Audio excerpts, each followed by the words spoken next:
ইরানের সর্বোচ্চ ধর্মীয় নেতা আয়াতুল্লাহ আল খামেনি কীভাবে একজন বড় নেতা হন এবং বড় বিশ্ব ধর্মীয় নেতা হন। বিশ্বের অন্য অনেক দেশের তুলনায় ইরানের শাসন পদ্ধতি বেশ আলাদা। সেখানে নির্বাচনের মাধ্যমে প্রেসিডেন্ট বা সংসদ সদস্য নির্বাচিত হলেও দেশের মূল ক্ষমতা রয়েছে সর্বোচ্চ ধর্মীয় নেতার হাতে। 3 দশকেরও বেশি সময় ধরে ইরানের সর্বোচ্চ নেতা আয়াতুল্লাহ আলী খামেনি হিসেবে রয়েছেন। সাম্প্রতিক ইরান ও ইসরায়েলের সংঘাতের সময় আশঙ্কা ছড়িয়ে পড়ে যে তাকে হত্যার চেষ্টা করা হতে পারে। মার্কিন প্রেসিডেন্ট ডোনাল্ড ট্রাম্প ইরানের সর্বোচ্চ ধর্মীয় নেতা আয়াতুল্লাহ আলী খামেনিকে উদ্দেশ্য করে বলেছিলেন, ইরানের কথিত সর্বোচ্চ নেতা কোথায় লুকিয়ে আছেন সেটি তারা জানা, কিন্তু এখানেও তাকে মারা হবে না। আয়াতুল্লাহ আল খামেনির জন্ম। পুরো নাম আয়াতুল্লাহ আল উজমা সাইয়েদ আল হুসাইন খামেনি। জন্ম 17 জুলাই 1939। জন্মস্থান মাশহাদ, ইরান। পারিবারিক পটভূমি: তার পিতা আয়াতুল্লাহ আল সাইয়েদ জাওয়াদ খামেনি ছিলেন একজন ধর্মীয় পণ্ডিত। পরিবারের সবাই শিয়া ইসলামী অনুসারী এবং ধর্মীয় শিক্ষায় অভ্যস্ত। শিক্ষাজীবন: শৈশবের মাশহাদ ধর্মীয় শিক্ষা শুরু করেন, পরে কম শহরে যান, যা ইরানের প্রধান ইসলামিক শিক্ষাকেন্দ্র। সেখানে তিনি শিয়া ইসলাম, ফিকা, ইসলামী আইন ও তাফসীর, কোরআনের ব্যাখ্যা এবং দর্শনের উচ্চতর জ্ঞান অর্জন করেন। তার শিক্ষা ছিলেন আয়াতুল্লাহ বেরুজুদি। আয়াতুল্লাহ আল খামেনি ইসলামী বিপ্লবের নেতা। রাজনীতি: 1970 দশকের শাহের রাজতন্ত্রের বিরুদ্ধে ইসলামিক বিপ্লবে সক্রিয়ভাবে অংশ নেন। কারাগারে আটক, নির্যাতনের শিকার হন বহুবার। তিনি বিপ্লব পূর্ব সময়ে বক্তা ও লেখক হিসাবে সরকারের বিরুদ্ধে কথা বলেন। গুরুত্বপূর্ণ পদ: ইসলামিক প্রজাতন্ত্রের প্রেসিডেন্ট 1981 থেকে 1989, সর্বোচ্চ নেতা 4 জুন 1989 থেকে বর্তমান। আয়াতুল্লাহ খামেনির মৃত্যুর পর 1989 সালে খামেনি সর্বোচ্চ নেতা নির্বাচিত হন। তিনি দেশের সেনাবাহিনী, বিচার ব্যবস্থা ও রাষ্ট্রীয় নীতির সর্বোচ্চ নিয়ন্ত্রক।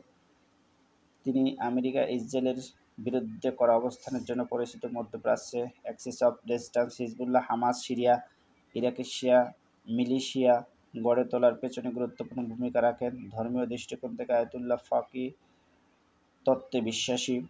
তিনি অসংখ্য ধর্মীয়, রাজনৈতিক এবং সাহিত্যিক বক্তৃতা দিয়েছেন। ফার্সি, আরবি, ইসলামী ইতিহাস বিশ্লেষণ ও পটু সাহিত্য, কবিতা, ইসলামিক দর্শনের উপর গভীর আগ্রহ রয়েছে। বিবাহ: তিনি 6 সন্তানের পিতা। তার পরিবারের রাষ্ট্রীয় ও সামরিক নীতি নির্ধারণে প্রত্যক্ষভাবে জড়িত নয়, তবে বিতর্ক রয়েছে কিছু সন্তানকে ঘিরে। তাকে মাকামি মুয়াজ্জম রাহবারি বলে সম্মানিত করা হয়। তার নেতৃত্বে ইরান পারমাণবিক কর্মসূচি, আঞ্চলিক ক্ষমতা বিস্তার উল্লেখযোগ্য অগ্রগতি অর্জন করেন। আয়াতুল্লাহ খামেনি হচ্ছেন আধুনিক ইরানের সবচেয়ে প্রভাবশালী ব্যক্তি। তিনি একজন ধর্মীয় নেতা নন, বরং রাজনৈতিক দৃষ্টিভঙ্গি, কৌশল এবং আঞ্চলিক আধিপত্য একজন কৌশলী রাষ্ট্রনায়ক।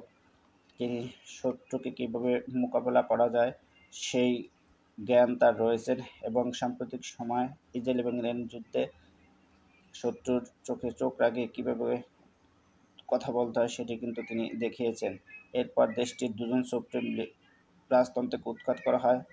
1979 সালে ইসলামিক বিপ্লবের পর থেকে একটি বিপ্লবের মাধ্যমে ইরানের রেজা শাহ পাহলভির রাজতন্ত্রকে উৎখাত করা হয়। তার উৎখাতের পর ইরানের ধর্মীয় প্রজাতন্ত্র প্রতিষ্ঠিত হয়।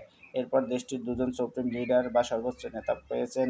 তাদের পদবি হিসেবে আয়াতুল্লাহ ব্যবহার করেন শিয়া ধর্মাবলম্বীদের কাছে, যার অর্থ সিনিয়র ধর্মীয় নেতা। সর্বোচ্চ নেতা হিসেবে আয়াতুল্লাহ আল খামেনি এখন দেশটির সামরিক বাহিনীর কমান্ডার ইন চিফ। এছাড়া দেশের সব বড় গুরুত্বপূর্ণ সিদ্ধান্ত তার সম্মতি দরকার হয়। এমনকি ইরান ও পারমাণবিক ক্ষমতার অধিকারী হবে কিনা অথবা জাতিসংঘের আণবিক শক্তি সংস্থাকে সাহায্য করবে কিনা এসবের চূড়ান্ত সিদ্ধান্ত তিনি নেন। গত 2 সপ্তাহ ধরে চলা ইরান-ইসরায়েলের সংঘাতে ইরানের শীর্ষ সামরিক নেতাসহ বেশ কয়েকজন পরমাণু বিজ্ঞানী নিহত হয়েছেন। এমন অবস্থায় ইরানের সর্বোচ্চ এই ধর্মীয় নেতা মারা গেলে পরবর্তী নেতা কে হবেন কিংবা কীভাবে নির্বাচিত হবেন সেই প্রশ্নও সামনে আসছে। ইরানের কর্তৃত্ববাদী শাসন ব্যবস্থায় দেশটির জনগণের নেতা নির্বাচনের কার্যত কোনো এখতিয়ার থাকে না। এমনকি সামাজিক মাধ্যমে কেউই মিস্টার খামেনির সমালোচনা করলে সেজন্য তাকে জেলে যেতে হতে পারে।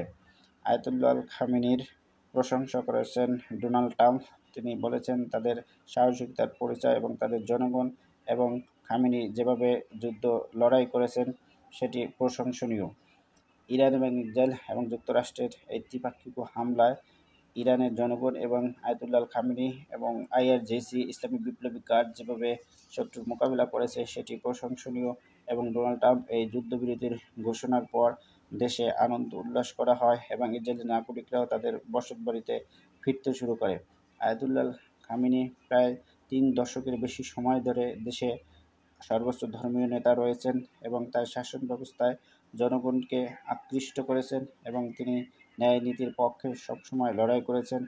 তিনি তার রাজনৈতিক জীবনে এমন কোনো কর্মকাণ্ড করেনি যেটা বিতর্কের সৃষ্টি করে এবং তিনি তার জনগণের